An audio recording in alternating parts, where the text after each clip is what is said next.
Well, I came across the fact, this was back in 1994, that web usage, worldwide web usage, was growing at something like 2,300% a year. And that was sort of a wake-up call for me that there was something going on. And many people at that point hadn't heard of the web. They didn't have internet access. This was the time of 28 kilobit per second modems and dial-up access and so on and so on. So it's a very different age. But it was clear that there was going to be something there, and I realized you could make a bookstore on the web that could hold more books than a physical bookstore could ever hold. It could truly have universal selection. And of course, since then we've expanded that into other categories, and we keep pursuing that notion of Earth's biggest selection at Amazon. Well, my background was in computers, but books were the first best product to sell online. As a happy coincidence, I've always been a big reader, but that wasn't the reason that we chose books. My real passion was computers, and that's how I was involved in this world of the web back in '94. But books was a great first best product to sell online because books were very unique, and still are in one respect, and that is that there are more items in the book category than there are items in any other category. There are millions of books active and in print around the world. And the largest superstores, the largest physical book superstores, only carry about 100 to 150,000 of those millions of different books. So on the web, you could build something that solved a real problem, that people can't find some of these books that they want to find. They're very good books, but they may be very narrow, have a very narrow audience. And so we basically built Amazon to make it possible for people to find those hard-to-find books.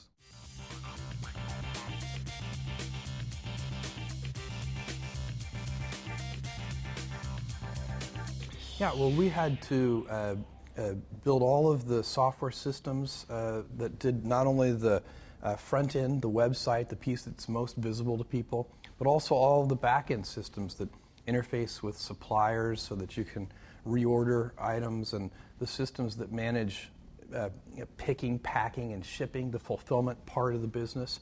And all those things are very important. In fact, I'll tell you, when many of the .com companies went out of business, when the internet bubble burst, one of the reasons is they hadn't really put enough attention into their back end. They hadn't put enough attention into what I think some people consider the less glamorous part of the business, which is the picking, packing, and shipping. But we'd done extensive analysis and found out that customers actually wanted to receive their products.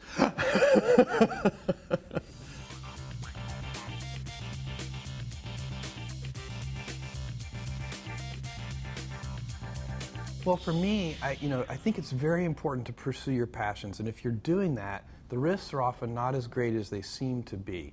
So for me, when I thought about leaving my job and starting this company, I knew there was a good chance that it wouldn't work. But I also knew that when I was 80 years old and thinking back over my life, I would never regret having tried and failed, but I might regret having never tried. And when I thought about it that way, it didn't actually seem like that big of a risk.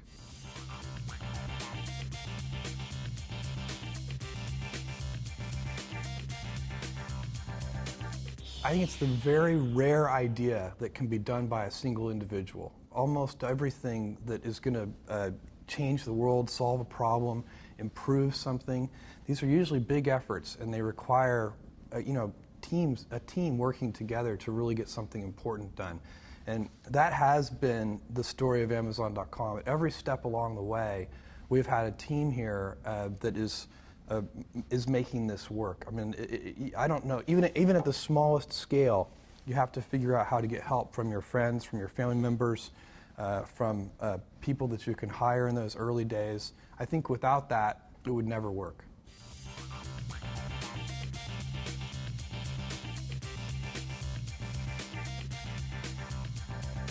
Well, I think probably our most important piece of intellectual property is our brand name. And I think people, and I think this is very important for anybody who's going to start a company or market an invention to understand, is that brands for companies are like reputations for people. And reputations are hard-earned and easily lost. So the most important intellectual property that a company can have is, for us, it's Amazon. It's that name, but what it stands for. And we've worked very hard to earn trust. You can't ask for trust. You just have to do it the hard way, one step at a time. You make a promise and then fulfill the promise. You say, we'll deliver this to you, tomorrow, and then you actually deliver it tomorrow. What concept. And if you do that over and over again, then ultimately you can instill your company's name with a reputation. And that's, I think, sometimes people talk about brands in this very amorphous way, but for me, I like to think of it as a person, and what is the reputation that that person has, and how have they earned that reputation?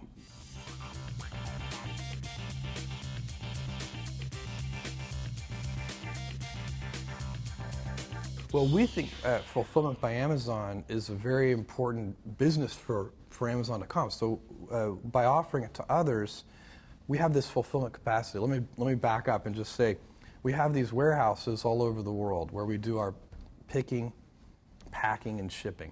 And we've put a significant investment into making those things work extremely well, be able to deliver products very quickly, have the products close to customers so that you can get them to customers fast at acceptable cost. And that's a hard piece of infrastructure to build. It took us, over a decade to build that infrastructure at a very significant monetary cost. And one of the ways we can leverage that infrastructure is by offering it to others for a fee. And that's what fulfillment by Amazon is. So from our point of view, it's just good business. But from an inventor's point of view, or a startup company's point of view, or any small retailer's point of view, or even big retailers, it's an opportunity to use our infrastructure to provide better services to your customers. So we will literally do the picking, packing, and shipping for you and send those things to your customers, send those things to retail points of distribution for you, and allow you to focus on your idea instead of having to pay this, what really is an undifferentiated price of admission, that you would otherwise have to figure out how to do on your own. And it's very important when you're doing something new not to reinvent the wheel on stuff where you're not actually creating any new value. And so fulfillment by Amazon is really a great thing for small startup companies. It's completely self-service. So you can come and you don't have to negotiate a multi-year contract with us. You can use it as little or as much as you want. So that, I think, is very, basically just being a variable cost. It's not something where you have to pay a big upfront fee. You just use it as you need to use it. That's actually a very innovative change in the industry. The second thing is that we're very good at sorting items together.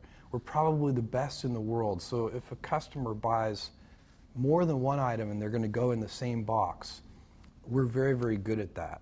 A third thing is that we've actually opened it up to developers by these things called web services APIs. So if you're a software engineer or programmer, you'll know what that is.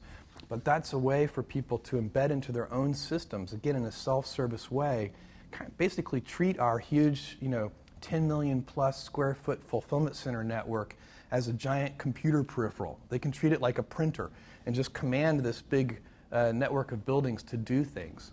So there are a bunch of innovations inside of our fulfillment centers, and we're able to do this very efficiently.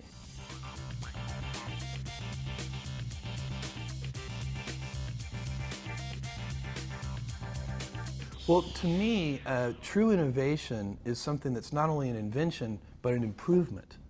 And sometimes things, it's not easy to make things different. I mean, it's not difficult. It's not hard to make things different, but it is hard to make things different and better.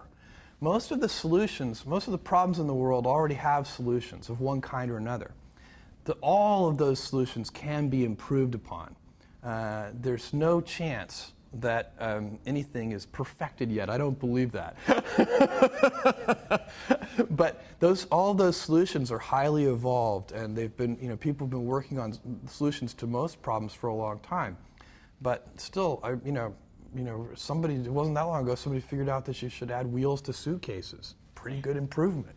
Right.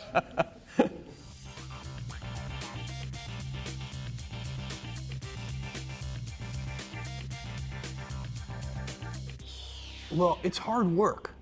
So it's easy to have ideas. It's very hard to turn an idea into a successful product. There are a lot of steps in between, and it takes persistence, relentlessness. So I always tell people who are, who think they want to be entrepreneurs, you need a combination of stubborn relentlessness and flexibility. And you have to know when to be which. And basically, you need to be stubborn on your vision, because otherwise it'll be too easy to give up. But you need to be very flexible on the details, because as you go along pursuing your vision, you'll find that some of your preconceptions were wrong, and you're going to need to be able to change those things. So I think taking an idea successfully all the way to the market and turning it into a real product that people care about and that really improves people's lives is a lot of hard work.